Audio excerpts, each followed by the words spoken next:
Often, it's not just what you see, it's what you hear. And no one understood this better than John Carpenter. He created creepy soundscapes with his synthesizers. Soundscapes and scores that became about as iconic as his movies themselves. I am Brandy, otherwise known as Terrorific Lady, and today we are dissecting the sound of fear, exploring the details that make Carpenter's music the very essence and centerpiece of his horror movies.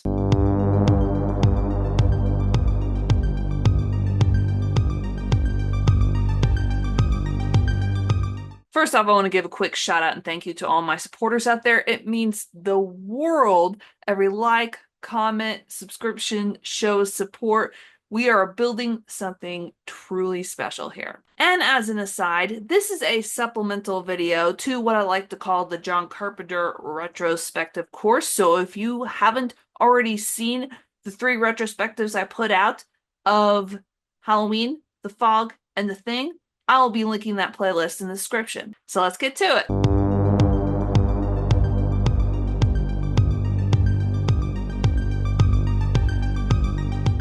Carpenter's music is very deeply connected to his films. It is the heartbeat, it is the lifeblood, it is the very DNA. For instance, consider a stalking scene in Halloween. The music's not slow-paced and melodical during these moments. No. The music's increasing tempo create that sense of rising tension and, oh my gosh, we gotta get away from this killer.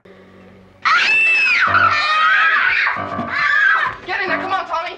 Now lock the door.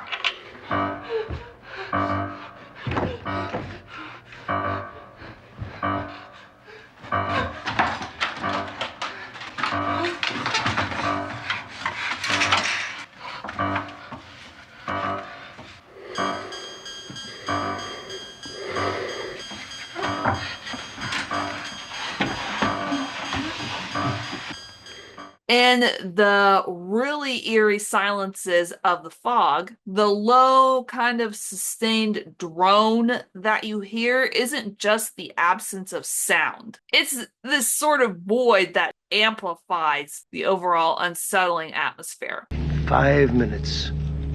It'll be the 21st of April. 100 years ago, on the 21st of April, out in the waters around Spivey Point, a small clipper ship drew toward land. Suddenly, out of the night, the fog rolled in. For a moment, they could see nothing, not a foot ahead of them.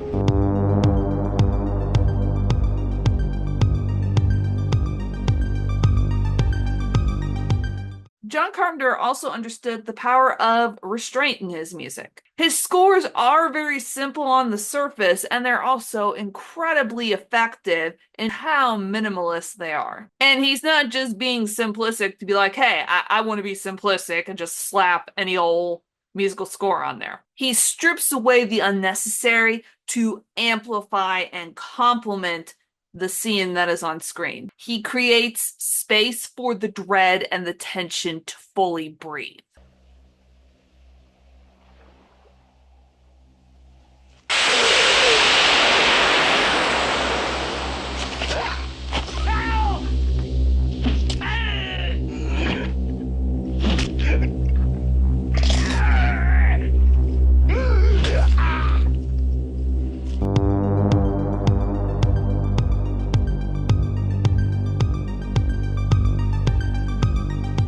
The foundation of John Carpenter's sound was laid early, influenced and inspired by his father, Dr. Howard Carpenter, a classical musician and head of the music department at Western Kentucky University. This early exposure to the classical structures of music and melodies also influenced and inspired by the Beatles. That's why he first picked up a guitar, was because of that band. It all kind of meshed together to form his later sound. Even his early experience with Western film scores, so cowboys, so Westerns, with their often sparse melodies, would influence his later work.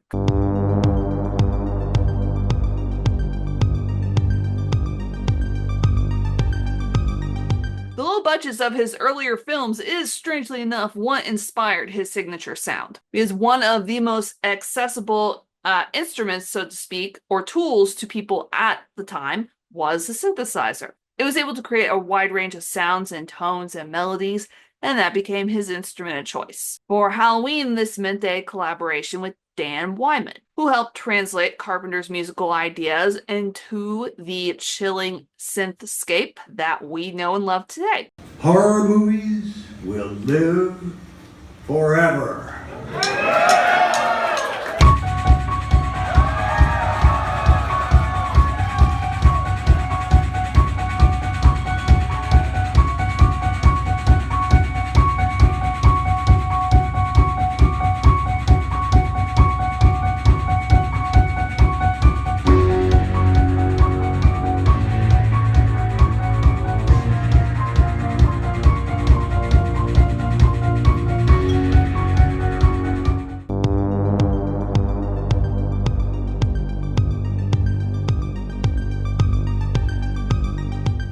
Was the boogeyman? As a matter of fact, it was. The Halloween theme is very carefully constructed. The simple piano medley in a minor key, which often causes a feeling of unease, immediately establishes dread, but it is the pulsing synth bass that creates that feeling of relentless pursuit. When the tension builds in the film, the tempo of the theme very subtly increases, and that is meant to mirror Michael Myers' growing threat and the fact that he is very close by and he is going to get you. And the high-pitched synth arpeggios, which is basically one note of chord played after another, add that layer of anxiety. Look across the water into the darkness.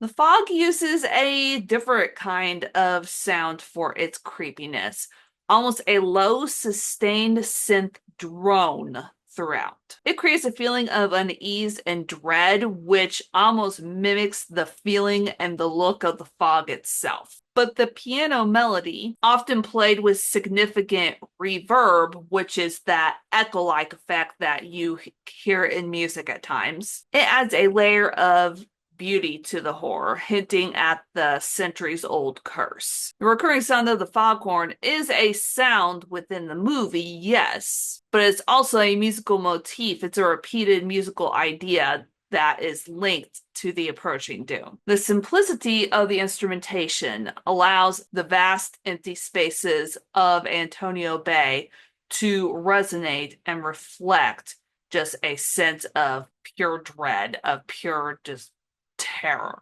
Why don't we just wait here for a little while? See what happens.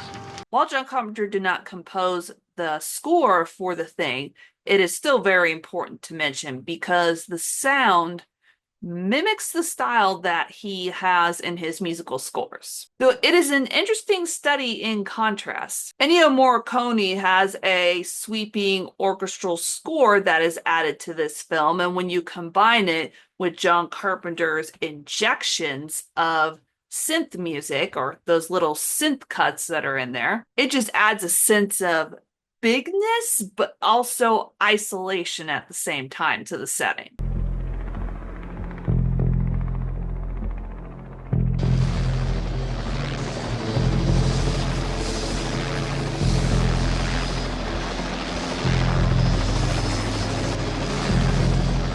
There's also a stark, almost mechanical synth pulse that accompanies the moments of suspicion and paranoia that creates that claustrophobic kind of feeling of also just panic and lack of trust. The contrasting of the orchestral sounds with the almost cold electronic textures of the synth underlies the film's central theme of there is an alien invasion and it's disrupting how things are and should be.